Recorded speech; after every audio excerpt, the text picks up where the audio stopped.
I'm Ahmed El Hoshy. I'm the CEO of Fertiglobe, the largest seaborne exporter of ammonia and urea in the world.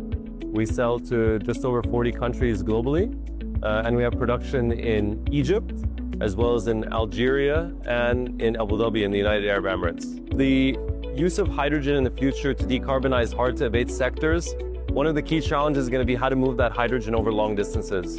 And ammonia is one of the most eligible molecules to be used to do so. Ammonia has a higher energy content than hydrogen, and ammonia is stored in many locations throughout the world.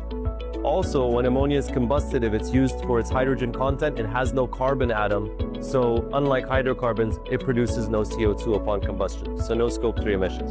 So ammonia has a lot of attributes. But that being said, there are quite a lot of difficulties to make these projects come to fruition for hydrogen. That's why you need to use collaboration. You need to bring together the public sector and the private sector. Things like pricing CO2 with the public sector, or things like subsidies to help generate demand for ammonia and low carbon hydrogen. Those are the kind of things that you need the public sector for, and the private sector to bring in the capital, to bring in the expertise to execute.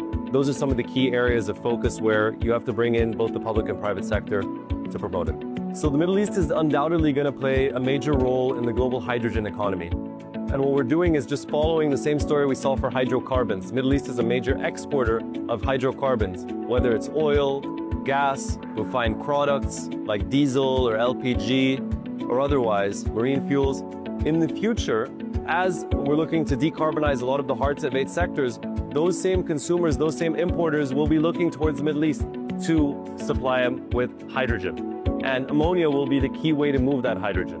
Now, whether it's blue hydrogen, which is one that still uses natural gas as a feedstock, or green hydrogen that doesn't use natural gas as a feedstock, it uses renewable electricity, those are two types of hydrogen where the Middle East is very well placed because it has abundant natural gas resources as a region, low cost base, so that allows it to do the blue or low carbon hydrogen. And from a green hydrogen perspective, it has excellent renewable resources. And in particular, Egypt has extremely good solar and wind load factors, which allows for the kind of that, the double, you provide two different sources of low carbon feedstock to make the green hydrogen, and are able to export it as green ammonia. Egypt also sits logistically in a very good location, northeast corner of Africa, so that you can logistically get to all key importing markets of the world, and it has abundant land as well as a very skilled workforce.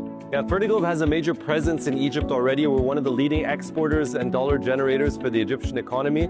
We sell into the local market as well as for the export market. So we're always present at EGYPES because this is bringing together all the key players from an oil and gas perspective, from a government perspective, not just the Egyptian government, but regional and global governments. And also, EGYPES brings together energy leaders, and in the future we are going to be more and more focused on selling ammonia into the energy vertical versus the traditional industrial vertical and fertilizer vertical we have today.